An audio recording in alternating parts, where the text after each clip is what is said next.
बाळासाहेब ठाकरेंचं एक वाक्य आहे, मी कुठल्याही जाती धर्माच्या विरोधात नाही, परंतु देशद्रोहाविरोधात मात्र नक्कीच. बरोबर. आणि ते वाक्य माझ्या हृदयात, माझ्या मेंदूत एवढं बिंबलं गेलं, ते एक वाक्य घेऊन मी शिवसेनेचं काम चालू केलं. ती जी फॅमिली होती, ते सुधीर किंकळे म्हणून त्यांचं निधन झालं आणि त्यांच्या ज्या भगिनी होत्या जयश्री किंकळे, तर ते जयश्री किंकळेंची भावना काय होती तुमच्या एकंदरीत याच्याबाबत? अंत्यविधी झाल्यानंतर त्या ज्या रडत होत्या, म्हणजे मला धरून खूप, म्हणजे त्या एवढ्या भावनिक झाल्या. आणि ते काम केल्यानंतर मला पण एक, जावेद भाई, मी समजू शकतो तुमच्या डोळ्यात पाणी आता, समाधान वाटलं ना, ते वेगळं आहे, म्हणजे नाही का, ते आपण नाही सांगू शकत. बरोबर. जोपर्यंत इलेक्शनचा रिझल्ट, जोपर्यंत त्या संध्याकाळचे 6 वाजत नाही, तोपर्यंत मी कोणाचा मित्र नाही, मी फक्त माझ्या पक्षाचा मित्र. आणि त्याच्यानंतर मग मी रिलेशन मेंटेन करतो. जेव्हा आपण माणुसकी म्हणून मदत करतोय, तेव्हा जात, धर्म, पंथ हे सगळं बाजूला ठेवून त्या माणसाचं 100% समाधान झालं पाहिजे आणि त्यातून आपल्या हातून काहीतरी पुण्य घडलं पाहिजे, म्हणून केलेलं ते काम आहे. नमस्कार मंडळी, स्वागत आहे आपलं सिविक मिररच्या या पॉडकास्टमध्ये. मंडळी, या पॉडकास्टच्या माध्यमातून आपण अनेक वेगवेगळे विषय आपल्या दर्शकांसमोर आणत असतो. पुण्यामध्ये मागच्या काही दिवसांमध्ये एका विषयाची खूप मोठ्या प्रमाणावर चर्चा झाली की एका मुस्लिम कार्यकर्त्याने एका हिंदू ब्राह्मण कुटुंबाची मदत केली आणि त्या कुटुंबामध्ये निधन पावलेल्या एका व्यक्तीच्या अंत्यविधीसाठी स्वतः त्या ठिकाणी उपस्थित राहून सर्व धार्मिक विधी करायला मदत केली. आता ही घटना तशी दुर्मिळातली दुर्मिळ घटना आहे, त्यामुळे या घटनेची चर्चा न होते तोच नवल. माध्यमांमध्ये देखील या विषयावर आपल्याला मोठ्या प्रमाणावर बातम्या पाहायला मिळाल्या. हे सत्कार्य ज्यांनी केलं ते जावेद खान आज आपल्यासोबत आहेत. उम्मत सामाजिक संस्था या सामाजिक संस्थेच्या माध्यमातून ते समाजकार्य करतात. बेसिकली ते मूळचे शिवसैनिक आहेत, बाळासाहेब ठाकरेंचा विचार मानणारे आहेत. सध्या उद्धव बाळासाहेब ठाकरे या शिवसेनेमध्ये ते काम करतात. आज आपण त्यांच्याशी या सर्व विषयावर संवाद साधणार आहोत. जावेद भाई, नमस्कार. नमस्ते सर. स्वागत आहे आपलं सिविक मिररमध्ये. Thank you sir. आपण ह्या विषयाला आता सुरुवात करणार आहोत की तुमच्या हातून एक फार मोठं सत्कार्य घडलं. एका हिंदू कुटुंबाला तुम्ही मदत केलीत, त्यांच्या अंत्यविधीसाठी मदत केलीत आणि विशेष म्हणजे ही मदत करत असताना रमजान महिना सुरू होता आणि त्या काळात तुमच्या हातून हे पुण्यकर्म घडलं. तुम्ही त्या पद्धतीची एक फेसबुक पोस्ट सुद्धा केली होती. तर ही घटना नेमकी काय होती आणि नेमकं काय घडलं ते त्याबद्दल जरा आम्हाला सांगा. बुधवारचा दिवस होता. एक दुपारी 4-4:30च्या सुमाराला माझा मित्र मायकल साठे याने कॉल केला की जावेद, एक आमच्या इथं राष्ट्रपेठेत राहणाऱ्या एका वृद्ध माणसाचं निधन झालंय आणि त्यांची बहीण ससूनला त्यांची डेड बॉडी घेऊन एकटीच गेली, तर तू त्यांना मदत करतो का? त्यांचा अंत्यविधी करायचा आहे आणि त्यांचं कोणीच नातेवाईक नाही आहे. मी लांब होतो, मला ससून हॉस्पिटलला पोहोचायला 1 तासभर उशीर लागला. मी तासाभरातच ससून हॉस्पिटलला पोहोचलो. ससून हॉस्पिटल, आणि विशेष म्हणजे त्यांच्याकडे फोन पण नव्हता. अच्छा. त्यांचा नंबर नाही, काय नाही. ते जे काय बोलणं व्हायचं आमचं, त्या कोणाचा तरी फोन घ्यायच्या, तिथून त्या मायकलला फोन करायच्या, मायकल मला कॉन्फरन्सवर घ्यायचा. ते 1 तासाभरात आमचं कॉर्डिनेशन चालू होतं. नंतर मी ससूनला पोहोचलो. ससूनला पोहोचल्यानंतर त्यांनी जो वर्णन केलं होतं, मग ती तशी महिला त्या जयश्रीताई मला तिथं भेटल्या, जयश्री किंकळे. आणि तिथं त्यांचं पोलीस फॉर्मॅलिटी PM ची चालू होती. आधी पंचनामा करतात पोलीस आणि नंतर PM होतं. तर तेव्हा एक साधारण 5-5:15 झाले होते. मी म्हटलं, मग मी पोहोचल्यानंतर त्यांच्याकडून माहिती घेतली. तर पोलीस मला म्हटले की आता आमचा पंचनामा होतोय आणि PM व्हायला साधारण 1-1.5-2 तास लागतील. म्हटलं मग साधारण 8-1 वाजतील. म्हटलं मग जयश्रीताई, आपण माझी म्हणजे रोजा इफ्तार झाल्यानंतर आपण त्यांचा अंत्यविधी करून टाकू. त्या दिवशी 26वा रोजा होता आणि दुसऱ्या दिवशी 27वा रोजा होता. तर मी म्हटलं, मी आता उद्या बिझी आहे, तर आपण आज रात्री करून टाकू. तर त्यानंतर त्यांनी मला सांगितलं की त्या ब्राह्मण आहेत म्हणून. अच्छा, तोपर्यंत काय असं काही तोपर्यंत मला माहित नव्हतं तसं आपल्या डोक्यात येत नाही काय विचारत आणि काय त्याची काय आवश्यकता पण नसते. तर मी म्हटलं ठीक आहे. मग त्यांनी रिक्वेस्ट केली की सूर्यास्तानंतर आमच्यात विधी होत नाही. अच्छा, तुम्ही उद्या करता का विधी. आता मग म्हटलं की नाही का दुसऱ्या दिवशी 27वा रोज आहे, जागणी की राहते, दिवसभर आपलं शेड्यूल बिझी असणार आहे. मग म्हटलं ठीक आहे चला आपण उद्या दुसऱ्या दिवशी करू. म्हटलं आता त्यांची पण भावना, त्यांची म्हणजे त्यांचे ज्या अंत्यविधीचे सगळे म्हणजे त्यांची परंपरा आपण फॉलो केली पाहिजे. मग तो विचार घेऊन म्हटलं आपण करूयात. आणि दुसऱ्या दिवशी मी म्हटलं तुम्हाला किती वाजता जमेल. तर ते म्हटलं की 12-12:30 पर्यंत मी येते आणि नंतर आपण तो विधी करून टाकू. म्हटलं ठीक आहे. मग दुसऱ्या दिवशी आम्ही मॉर्चरीमधून 12-12:30 डेड बॉडी घेतली आणि त्यांच्या पद्धतीने म्हणजे ब्राह्मण पद्धतीने हिंदू रीतिरिवाजाप्रमाणे मी स्वतः बसून त्यांचा अंत्यविधी केला. आम्ही तो व्हिडिओ बघितला. त्या व्हिडिओमध्ये तुम्ही ती जी भांडी लागतात तिथे ती भांडी स्वतः स्वच्छ करताय आणि विशेष म्हणजे तुम्ही जो भात शिजवला जातो ज्याच्यापासून त्या अंत्यविधीच्या वेळेस पिंड तयार केले जातात ते पिंड देखील तुम्ही स्वतः तिथे तयार करताय. आणि तुमच्या डोक्यावर टोपी आहे, तुमचा रोजा होता त्यामुळे तुम्ही ते. तर हे सगळं करत असताना तुम्हाला असं डोक्यात नाही आलं की किंवा तुमच्या येण्या, कारण तुम्ही कार्यकर्ते आहात तुमच्या डोक्यात येणार नाही, पण लोक असं म्हणले नाही तुम्हाला अरे हा माणूस काय करतोय तिथे बसून. आता मदतच करायची ना. आणि मग त्या निराधार होत्या, त्यांना मदत करायची होती.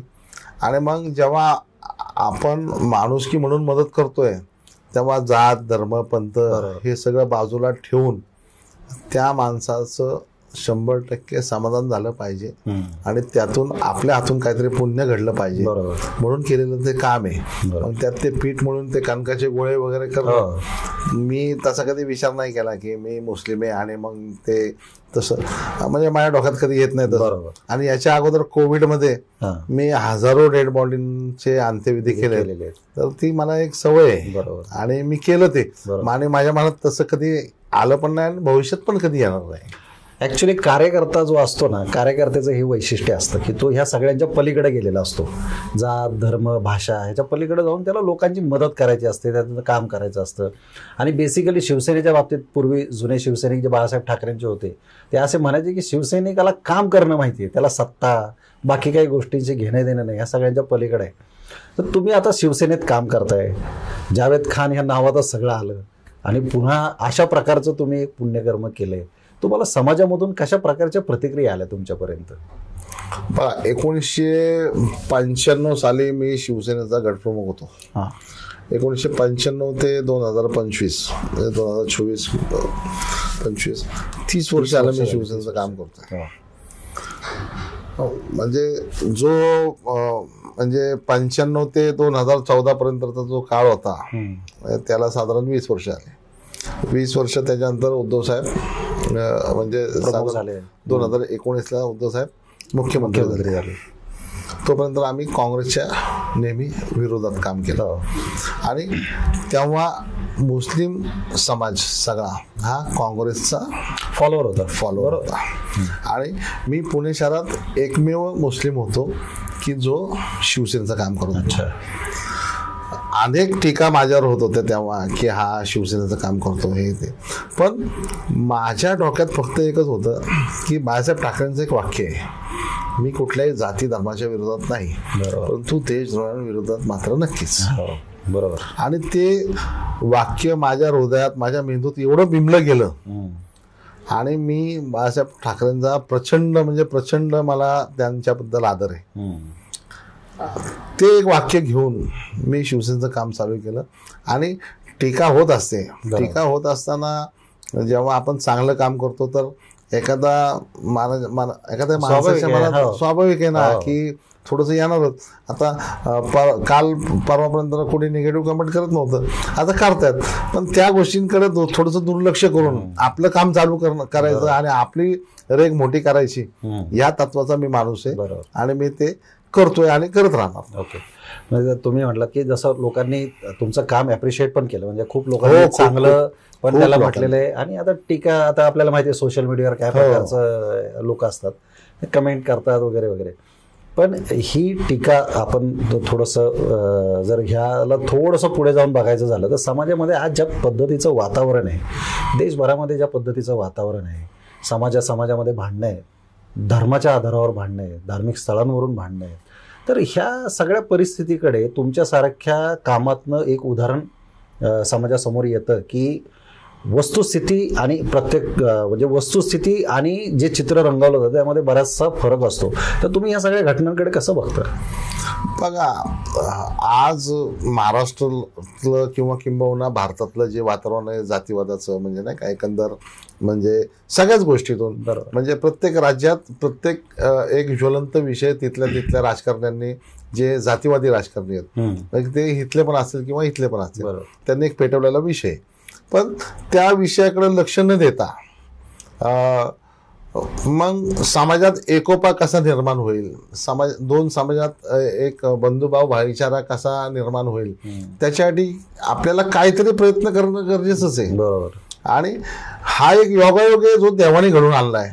हे जी लोक आहेत, जो मागच्या महिन्या 2 महिन्यापासून औरंगजेबची खबर आणि मग बाकीच्या सगळ्या गोष्टी, मग नाही का बऱ्याचशा गोष्टी काही ना काही विषय आहेत त्याच्यावर, मग देव आपल्यापेक्षा जास्त काळजी देवाला आहे. बरोबर. की जिथं म्हणजे काहीतरी वाईट तिथे एक उदाहरण, हा एक देवाने घडून आणलेला योगायोग आहे. हा देवाने घडून आणलेला योगायोग आहे की एखाद्या ठिकाणी आग लागली तर अग्निशामक दल जातच ना तिथं. बरोबर आहे. आणि ती आग विझवण्याचा प्रयत्न करतात आणि ती आग काय का होईना कालांतराने विझतेच. बरोबर. मग देवाने मला त्या गोष्टीसाठी निवडलं, याचं म्हणजे मला एवढा अभिमान आहे की माझ्या हातून ते कार्य घडलं. तुम्ही बघा, त्या दिवशीपासून तुम्ही सोशल मीडियावर किंवा बातम्यांवर तुम्ही बघा, काही कोणी बोलत नाही. खरंय, शांत झालं एकदम वातावरण. कुठेतरी काहीतरी म्हणजे चल ठीक आहे, माझ्या त्या एका सत्कार्यामुळं जर कधी काहीतरी अघटित घडणार होतं आणि ते रोखलं जात असेल, त्याचा पण मला खूप समाधान आहे. बरोबर. अशी 100 कार्य करायला तुम्ही तयार? मी रोज करायला तयार आहे. बरोबर. जर कधी जातीवाद संपत असेल आणि हिंदू मुस्लिम तणाव म्हणजे कायमचा निवडणार असेल, बरोबर, तर मग आपण कुठली टोकाची पण भूमिका आपण घ्यायला तयार आहे. आता ह्या सगळ्या कामानंतर तुमची प्रसिद्धी झाली, बातम्या आल्या, खूप मोठ्या प्रमाणावर तुम्हाला लोकांनी त्या गोष्टीवर कौतुक पण झालं. पण सगळ्यात आनंदाची गोष्ट, सगळ्यात जी वाटली तुम्हाला, कौतुकाची थाप तुमच्या पाठीवर पडली, ती कोणती? उद्धव साहेबांचा फोन. हा, म्हणजे अनएक्सपेक्टेड. म्हणजे मी विचार पण केला नव्हता की साहेबांचा फोन येईल. आणि योगायोगाने शुक्रवारी जेव्हा मी तुम्हाला सांगितलं की सगळ्यात मोठी शेवटची नमाज होती, ती नमाज संपून जेव्हा मी मीडियाला बाईट देत होतो तेव्हा अचानक उद्धव साहेबांचा फोन आला. आणि तो फोन घेतल्यानंतर मी एवढा भांबावून गेलो, अनएक्सपेक्टेड. म्हणजे आज मी ज्या व्यक्तीचा इतका मोठा फॅन आहे आणि त्या व्यक्तीने मला फोन करणं, ती माझ्यासाठी या दरम्यान घडलेली आहे ना, खूपच म्हणजे माझ्यासाठी, म्हणजे एक नंतर मी खूप भावूक झालतो की साहेबांचा फोन मला आला. मला खूप बरं वाटलं साहेबांनी मला फोन केला. मंडळी बघा, म्हणजे एक मुस्लिम कार्यकर्ता शिवसेनेत काम करतोय आणि त्यानंतर एका हिंदू कुटुंबाच्या अंत्यविधीसाठी स्वतः नमाज आणि रोजा बाजूला ठेवून त्या ठिकाणी मदत करतोय. त्या कामाचं समाजामधून कौतुक होत असताना ते ज्या शिवसेनेमध्ये काम करतायत त्याचे जे सर्वोच्च नेते उद्धव ठाकरे यांचा त्यांना फोन आला, तर ती ऑडिओ क्लिप काय ती आपण आता ऐकूया. हॅलो. हा, जय मास्टर जावेदजी. जय मास्टर साहेब. जय मास्टर. जय मास्टर. तुम्ही चांगलं काम केलं, त्याचं वृत्तांत आला माझ्याकडे. Thank you sir. तुम्हाला खास धन्यवाद आणि तुम्हाला खूप लंबी उमर मिळेल. थँक्यू साहेब. थँक्यू व्हेरी मच साहेब. तुमचा फोन येणं म्हणजे साहेब म्हणजे ते काम सार्थक लागलं साहेब. नाही, नक्की नक्की नक्की. थँक्यू साहेब. Thank you sir. खूप चांगलं वाटलं मला. थँक्यू साहेब. Thank you sir. उद्धव ठाकरेंचा फोन आला, त्याचा तुम्हाला आनंद वाटला, पण ह्या सोबतच ती जी फॅमिली होती, ते सुधीर किंकळे म्हणून त्यांचं निधन झालं आणि त्यांच्या ज्या भगिनी होत्या जयश्री किंकळे, तर बेसिकली पहिली प्रतिक्रिया त्यांच्याकडूनच आली असेल. तर ते जयश्री किंकळेंची भावना काय होती तुमच्या एकंदरीत याच्याबाबत? नाही, मी ती तुम्हाला शब्दात नाही सांगू शकत. ऍक्च्युली त्या सुधीर भाऊंचं निधन झालं त्याच्यानंतर जयश्रीताई आम्हाला भेटल्या. आमचा सगळा अंत्यविधी झाला. अंत्यविधी झाल्यानंतर त्या ज्या रडत होत्या म्हणजे मला धरून, म्हणजे मी नाही सांगू शकत. भावनिक झाल्या होत्या, दुःखावेग आवरता येत नाही अशा वेळेला. खूप म्हणजे त्या एवढ्या भावनिक झाल्या. आणि ते काम केल्यानंतर मला पण एक जावेद भाई, मी समजू शकतो तुमच्या डोळ्यात पाणी आता, समाधान वाटलं ना, ते वेगळं आहे म्हणजे नाही का, ते आपण नाही सांगू शकत. बरोबर, तुमच्या डोळ्यात पाणी आहे, तुमचा आवाज कातर झालाय. समाजाला ही जी तुमची भावना आहे आणि आता जे तुमचं एक व्यक्त होत आहे तुम्ही तुमच्या नजरेतून, समाजाला ह्या संवेदनशीलतेची गरज आहे असं मला वाटतं. आजकाल समाजामध्ये ज्या पद्धतीचा विद्वेष आपण पाहतो तर त्याला हे तुमचे अश्रू हे उत्तर आहे जावेद भाई, असं मी मानतो. उम्मत सामाजिक संस्थेचा तुम्ही एक प्रमुख आहात. ती संस्था वेगवेगळे सामाजिक कार्य करत असते. कोविड काळात सुद्धा तुम्ही खूप मोठ्या प्रमाणावर काम केलं होतं. अनेक अंत्यविधी तुम्ही केले वेगवेगळ्या स्मशानभूमीमध्ये, कारण त्यावेळेस अनेक डेड बॉडीज घ्यायला नातेवाईक सुद्धा पुढे येत नव्हते. अशा परिस्थितीत तुम्ही अंत्यविधी केले, तर जरा त्या अनुभवाबद्दल पण आम्हाला सांगा. कितीतरी अनुभव आहेत असे, म्हणजे हजारो अनुभव आहेत असे. एक अंत्यविधी माझ्याकडे होता भारतीय विद्यापीठ मधला, आणि काय मला काय ओपन बोलायला आवडतं ना, विशेष म्हणजे तो मुस्लिम होता. अच्छा, म्हणजे मुस्लिम धर्माचा अंत्यविधी होता. भारतीय विद्यापीठला संध्याकाळी 7 वाजता ॲम्ब्युलन्स पाठवली. संध्याकाळी 7 वाजता ॲम्ब्युलन्स पाठवल्यानंतर आमची टीम रातबाग कब्रस्तानला रेडी होती. 7:30 वाजता आम्ही तिथं पोहोचलो. आम्ही सारखा फॉलोअप घेत होतो की डेड बॉडी काय येत नाहीये, डेड बॉडी काय येत नाहीये, डेड बॉडी काय येत नाहीये.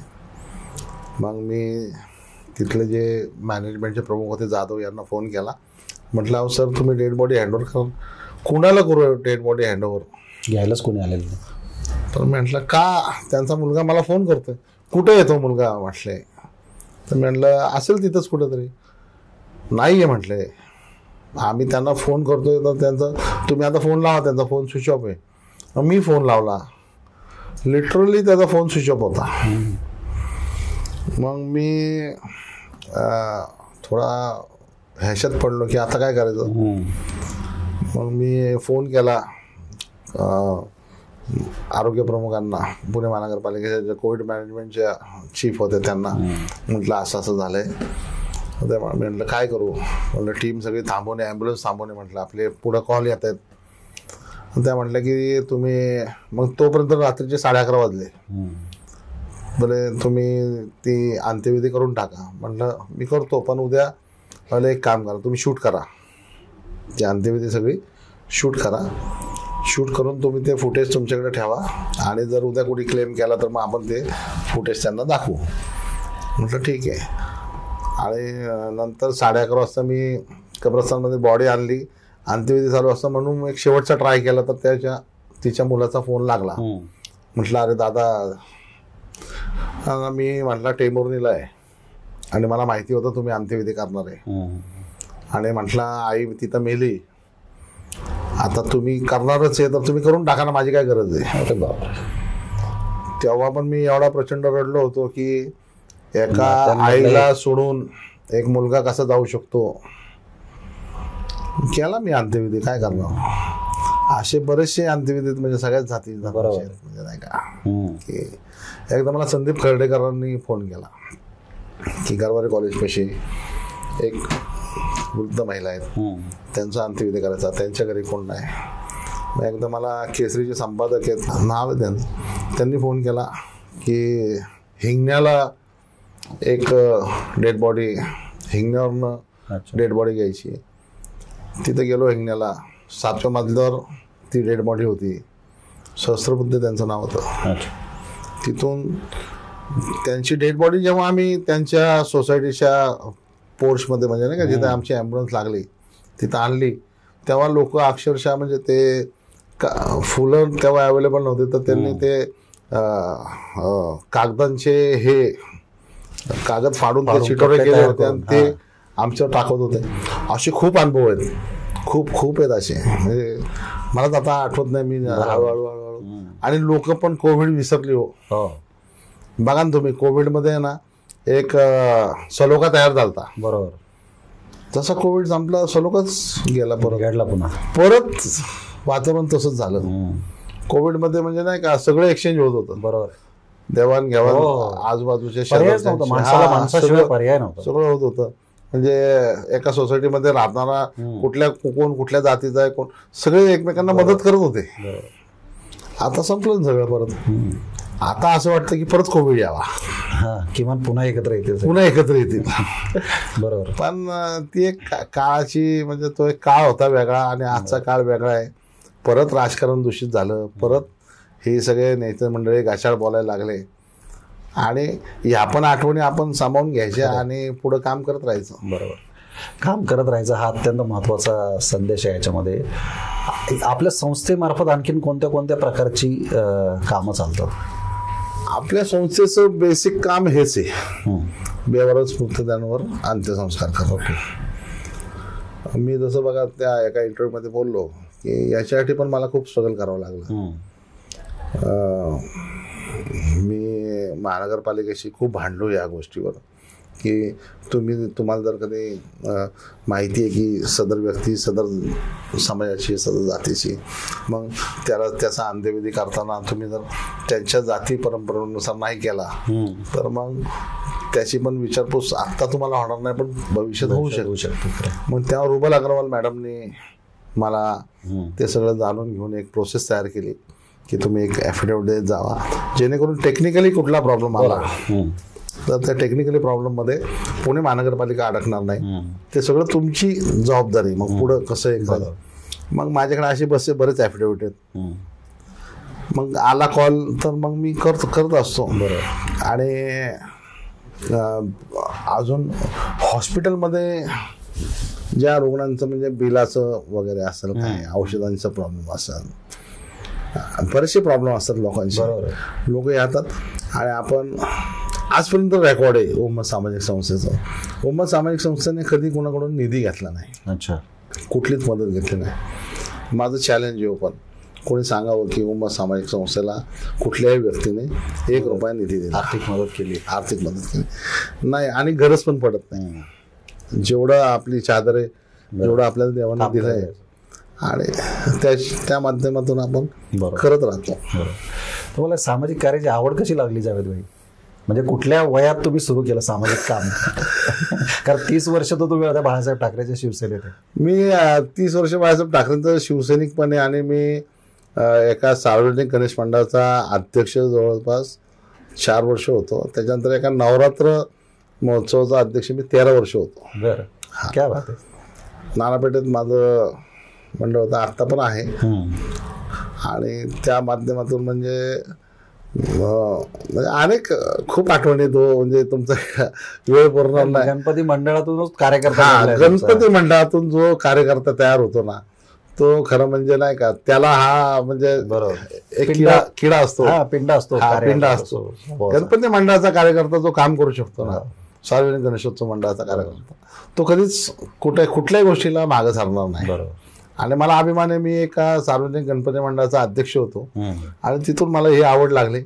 तिथून मग हळूहळू मग तेव्हा मी गणपती मंडळाचा कार्यकर्ता होतो. आज मी एका मशिदीचा ट्रस्टी आहे, आज मी एका दर्ग्याचा ट्रस्टी आहे, आज मी अनेक सेवा संस्थांवर काम करतो, आज अनेक मंदिरांवर मी काम करतो. मग मी तेव्हा काय बघत नाही की हे मंदिर आहे का मशीद आहे, बस काम करायचं आहे ना, प्रामाणिकपणे काम करायचं, बाकी काय. बरोबर. शावेद भाई, तुमच्यातला कार्यकर्ता फार असा जिंदादिल कार्यकर्ता आहे बरं का. तुमच्याशी बोलताना जाणवतोच आम्हाला नेहमी. तुमचे अन्य राजकीय पक्षातले आणि वेगवेगळ्या सामाजिक संस्थातल्या लोकांशी पण खूप मैत्रीचे संबंध आहेत. हो, खूप चांगले संबंध आहेत. तर ते काय गणित काय आहे नेमकं? सगळ्यांशी इतके छान संबंध आहेत तुमचे. आता कसं आहे, संबंध मेंटेन करताना खूप त्रास होतो. आता मी जेव्हा माझ्या पक्षाचं काम करतो तेव्हा स्वाभाविक आहे ना, मी माझ्याच पक्षाचं काम, पक्षाची जी विचारधारा, मला उद्धव साहेबांनी सांगितलं तुला रवींद्र धंगेकरांचं काम करायचंय. मग मी कसं रवींद्र धंगेकरांचंच काम करणार ना, बरोबर. मग मी कसं दुसऱ्यांचं काम करणार. पण इलेक्शन संपल्यानंतर रिलेशन जपणं. मग एकदा इलेक्शन संपले, जोपर्यंत इलेक्शनचा रिझल्ट जोपर्यंत त्या संध्याकाळचे 6 वाजत नाही तोपर्यंत मी कोणाचा मित्र नाही, मी फक्त माझ्या पक्षाचा मित्र. आणि त्याच्यानंतर मग मी रिलेशन मेंटेन करतो. त्याच्यानंतर मग सर्व अनेक म्हणजे आता पर्टिक्युलर नावं घेतली तर मग कोणाचं नाव चुकून राहिलं तर परत आमचं नाव घेतलं नाही. असंच झालं. काल ईदचा मी एक व्हिडिओ बनवला, तो सोशल मीडियावर टाकला. मग अनेक लोकांचे मला फोन आले, अरे आमचा फोटो का नाही टाकला. मी हे सगळं व्हिडिओ वगैरे बनवायचं काम मी करत नाही. पण नाव जर कधी चुकून कोणाचं राहिलं तर मग त्याला राग येईल. पण माझे भाजप, राष्ट्रवादी काँग्रेस, शिवसेना शिंदे गट, RPI, मनसे, जेवढे पक्ष, मनसे, सगळ्या पक्षाच्या सगळ्या नेत्यांशी माझे खूप चांगले संबंध आहेत.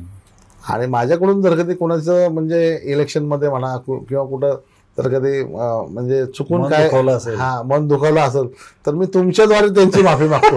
काय की मला माफ करा, छोटा भाऊ मोठा भाऊ. ज्यावेळेस ते तुमचे सगळे मित्र आहेत आणि मैत्रीमध्ये एवढ्या गोष्टी चालतात, ते समजून घेतात एकमेकांना, तुम्ही समजून घेता लोकांना. तुमचं काम खूप छान आहे.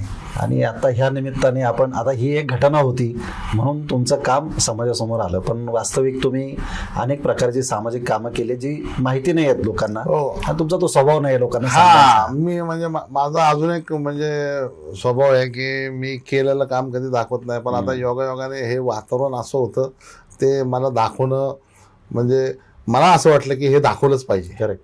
आणि ते दाखवल्यामुळे बघा ना तुम्ही, खूप काही वातावरणशील झालं. पण असं हे जे काम आहे ना, हे काम मी खूप करत राहतो. आणि पुरस्कार पण मिळाले बरे कामांसाठी. 58 मिळाले. 58 पुरस्कार मिळाले. खूप पुरस्कार मिळाले. हो बरोबर, भरपूर पुरस्कार मिळाले. आणि विशेष म्हणजे सर्व म्हणजे हॉलिवूड गुरुद्वाराने पुरस्कार दिला, मंडई गणपतीने पुरस्कार दिला, सगळ्यांनी दिला. म्हणजे नाही का, दगडूशेठ गणपतीने माझा सन्मान केला. सगळ्या म्हणजे संघाच्या आपलं नाथब्रह्म डोल पथकाने माझा एवढा मोठा सन्मान केला, खूप मोठा सन्मान केला माझा. आणि मला चांगलं काम केलं, समाज दखल घेतो. हो. आणि नाथब्रह्मांनी जेव्हा मला पुरस्कार दिला तेव्हा पुणे शहर संघाचे प्रमुख RSSचे त्यांनी मला पुरस्कार दिला. बघा, हे दुर्मिळ योग आहे. हो. आणि तो पुरस्कार घेताना म्हणजे मला असं जाणवलं, मी माझी वाईफच होतो आणि माझे 5-6 मित्र होते, पण एवढा त्यांनी माझा सन्मान केला त्या दिवशी. तेव्हा पण मी खूप भारावून गेलतो. अतुल बेहेरेंचं मी खूप, अतुल बेहेरे झाले, बाळासाहेब दाभेकर झाले, आमचे रासने झाले, मुरलीअण्णा मोहळांनी मला पुरस्कार दिला, कलियुगातलं कर्ण. तो पुरस्कार मला दीपक मानकर आणि दत्ता सागरे यांनी दिला. खूप आहेत म्हणजे असं आता मला जेवढे आठवतात तेवढं सांगतो. खूप खूप खूप लोकांनी दिले पुरस्कार. वैभव वाघनी मला पुरस्कार दिला, सचिन जामगेने मला पुरस्कार दिला. वंदे मातरम सांगितलं, सचिन जामगेने मला पुरस्कार दिला. मग आता आठवत नाही, पण खूप लोकांनी मला 58 नावं आठवणं अवघड आहे. हो, खूप लोकांनी पुरस्कार, लोकांना समजण्यासाठी पुरेसे आहे. पण एकंदरीतच आता हे वातावरण शांत झालं, एक मनाला समाधान आहे. हो, ते आपल्या नसणार का? असणार ऑब्वियस. तुम्हाला विचारलं आहेच ना. खूप समाधान आहे, खूप समाधान आहे. आणि लोक भेटतात ना जेव्हा की, आणि सगळे दोन्हीकडचे भेटतात की हे होणं फार गरजेचं होतं. आणि ती काळजी करतात. आणि मी आधीच बोललो ना की हे मी नाही केलं, हे देवानेच घडवून आणलं.